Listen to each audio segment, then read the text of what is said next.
This channel does not promote any violent, harmful, or illegal activities. All content provided by this channel is meant for an educational purpose only.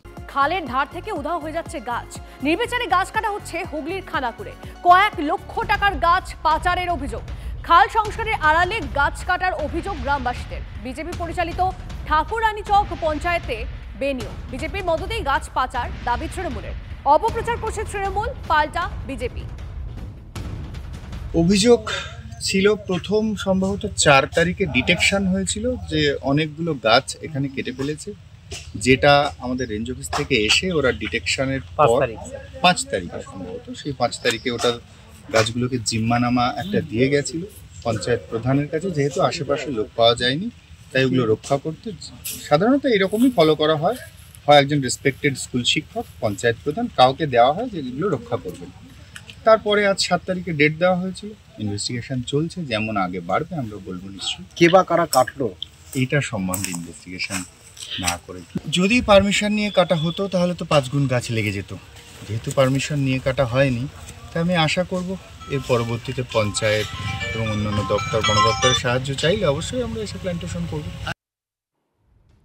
এটা একটা সংগঠিত অপরাধ, এটা কোনো একজনের পক্ষে হয় না। এটার মস্তিষ্ক বহুজন মিলেই এই মস্তিষ্ক, এবং কোনো বড় মাথাও আছে নিশ্চয়ই এর পেছনে। আমি তো স্তম্ভিত হয়ে যাচ্ছি। করোড়া খাল সংস্কারের নামে ৩ শতাধিক গাছকে এভাবে মৃত্যুবরণ করতে হবে। হত্যালীলা সংগঠিত হয়েছে।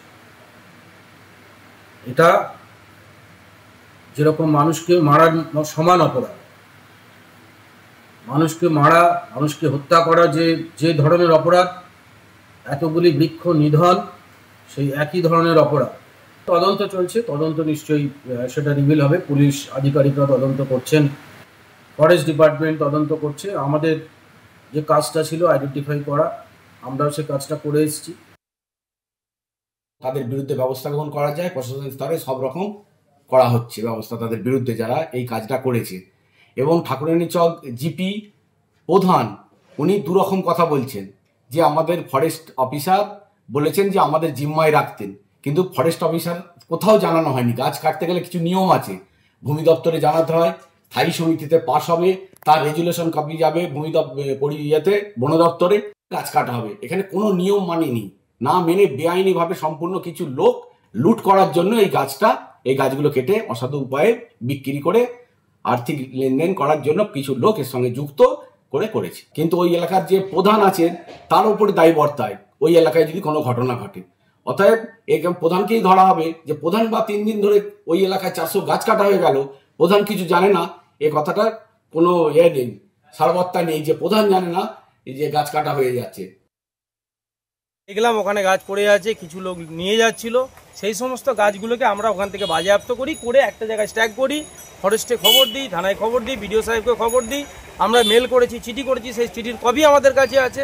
এবারে কে করেছে না করেছে সেটা ইনভেস্টিগেশন হোক, তদন্তর পরেই বলা যাবে। তার আগে তো বলা যায় না যে এই করেছে সে করেছে, এটা আমরা বলতেও চাই না। কোনো জিপিতে এত উন্নয়ন হয় না। একটা বিরোধী পঞ্চায়েত যেখানে রাজ্য সরকারের কোনো সহযোগিতা পাওয়া যায় না, সেই জায়গায় দাঁড়িয়ে এত উন্নয়ন করে আমরা জিপিটাকে আগিয়ে নিয়ে যাচ্ছি। তৃণমূল কংগ্রেস অভিযোগ করবে, তৃণমূল কংগ্রেস মানেই চোর, গোটা রাজ্যবাসী জানে। এমন কোনো জিনিস নেই যে ওরা দুর্নীতি করে না। স্বাভাবিক ওদের প্রশ্নের কি উত্তর দেবো? কলকাতা থেকে সড়ক পথে আরামবাগ হয়ে যেতে চান, কিংবা পূর্ব বর্ধমান থেকে পূর্ব মেদিনীপুর, তাহলে আপনাকে মাঝে ৩ কিলোমিটার রাস্তা হাঁটতেই হবে। রাজারহাটে সেতু ভেঙে বাস খালে পড়ায় তড়িঘড়ি আরামবাগের রামকৃষ্ণ সেতু বন্ধ করে দেওয়া হয়েছে। এমনকি অ্যাম্বুলেন্সও ব্রিজে ওঠা বারণ। বাক্স ব্যাটারা টানতে টানতে তিতিবিরক্ত মানুষগুলো বলছেন এর থেকে ব্রিজ না থাকলেই ভালো হতো।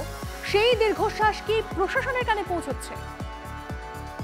এর থেকে বাঁশের সাঁকো করে দিলে মানুষ আরো শান্তিতে এবং নিরাপদে পার হতে পারতো। বিরাট হ্যারাস বলতে গেলে, আগে থেকে জানলে আমরা আসতাম না। এত লাগেজ নিয়ে সেই তো খুব কষ্ট হচ্ছে। আমরা জানতাম না তো যে এরকম অবস্থা হবে।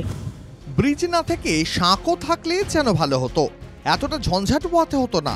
ব্রিজ বন্ধ, তা বলে অ্যাম্বুলেন্সে উঠতে দেওয়া হবে না? দ্বারকেশ্বরের ওপরে রামকৃষ্ণ সেতুর ভয়ঙ্কর অবস্থা। আরামবাগের পথের আরাম অনেক আগেই কেড়েছে। সেই অগাস্ট থেকে ভাঙাচোরা অবস্থা ৬৫ বছরের এই গুরুত্বপূর্ণ সেতুর। ২ মাস সেতুতে বন্ধ করা হয়েছিল বাস চলাচল। এরপরেই বাস ধর্মঘট এবং বাস মালিকদের চাপে ভাঙা সেতু খুলে দেওয়া হয়। আর এদিকে শুক্রবার রাজারহাটের রেলিং ভেঙে বাস খালে পড়ে যায়। তাই আর ঝুঁকি না নিয়ে রামকৃষ্ণ সেতু দিয়ে যান চলাচল বন্ধই করে দিল প্রশাসন। দক্ষিণবঙ্গের 5টি জেলার গাড়ি এইখানেই থামিয়ে দেয়া হচ্ছে, আর এখান থেকে মানুষজন, অফিস যাত্রী, নিত্যযাত্রীরা নেমে ঠিক এইভাবেই হাঁটা পথে যাতায়াত করছে। আরামবাগের এই সেতু ব্যবহার করে বাঁকুড়া, পশ্চিম মেদিনীপুর, পূর্ব মেদিনীপুর, ঝাড়গ্রাম, পুরুলিয়া, পূর্ব বর্ধমান, হাওড়া ও কলকাতায় যাতায়াত করা যায়। সেই ব্রিজে এখন নো এন্ট্রি। অগত্যা ভারী ভারী ব্যাগ নিয়ে প্রায় 3 কিলোমিটার হাঁটতে হচ্ছে যাত্রীদের। চরম ভোগান্তির জেরে তাঁরা আগলহীন। আসল কাজ তো কেউ করে না, শুধু রাজনীতি হয়। রাতারাতি ব্রিজ হচ্ছে, আর এটা হচ্ছে না সামান্য একটা কাজ। টোটো সেটাও বন্ধ, বাইক সেটাও বন্ধ হয়ে যাবে। তা মানুষ এভাবে হেঁটে চলে কি মানুষের তার স্বাভাবিক জীবনযাত্রায় ফিরতে পারবে? ব্রিজটাকে পাশ দিয়ে নতুন করে না তৈরি করলে ব্রিজের এরকম কন্ডিশন 12 মাস থেকেই যাবে। এটা যে কোনো মুহূর্তে ভেঙে পড়বে। এখন যা কন্ডিশন হয়ে গেছে, বহু মানুষ মারা যাবে। যে কোনো মুহূর্তে ব্রিজ ভেঙে পড়তে পারে। বিরোধীদের অভিযোগ, সেতু বন্ধ করে আসল সমস্যাটা জিইয়ে রাখা হয়েছে। 3 দিনের নাম করে 3 মাস হয়ে গেল। গয়াঙ্গচ্ছ ভাব, কোনো হেলদোল নাই। দায়ী মুখ্যমন্ত্রী নিজে, পূর্তমন্ত্রী নিজে, পৌরসভা। ব্রিজের ব্যাপারটা তো খুব তাড়াতাড়ি শেষ, কাজ চলছে, হয়ে যাবে। যত তাড়াতাড়ি হয় প্রশাসন তার জন্য সচেষ্ট আছে। এলাকাবাসীরা বলছেন, দ্রুত নতুন ব্রিজ না হলে এই সমস্যা মিটবে না। কিন্তু টাকা আসবে কোথা থেকে, তারও সংস্থান দিয়েছেন এক যাত্রী। পার্থ চট্টোপাধ্যায়ের কাছে যে টাকাগুলো গেছে, সেই টাকাগুলো সোনা দিয়ে ব্রিজ হয়ে যেত। আর দরকার নেই কিছু। সহ্যেরও একটা সীমা থাকে। আরামবাগের মানুষ আর পারছেন না। আর সেতু যদি বলতে পারত তার নিচ থেকে কিভাবে দেদার বালি চুরি ডাম্পিং গ্রাউন্ড বানিয়ে তাকে খরচের খাতায় ফেলে দেওয়া হলো, সে কথা কি আর সামনে আসবে? আরামবাগ থেকে তন্ময় বৈরাগীর রিপোর্ট, TV9 বাংলা।